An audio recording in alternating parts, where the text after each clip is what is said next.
કે પાટીદાર વિસ્તારમાં કોઈ પણ જગ્યાએ ગરબા ક્લાસીસ ચલાવી લેવામાં આવતા નથી, એટલે કે ચલાવવાના નથી થતા.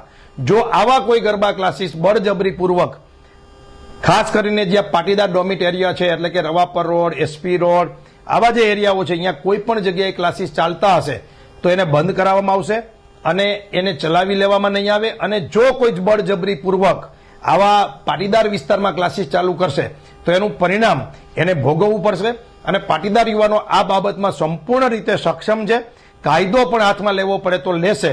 એટલે અમે આજે એમનું એસોસિએશન અને એમના મિત્રોને પણ સમજાવી દીધું છે અને મીડિયાના માધ્યમથી પણ બ્રીફિંગ કરીએ છીએ કે આ વિસ્તારમાં, એટલે કે પાટીદાર વિસ્તારમાં અમે ગરબા ક્લાસીસ ચલાવવા દઈશું નહીં.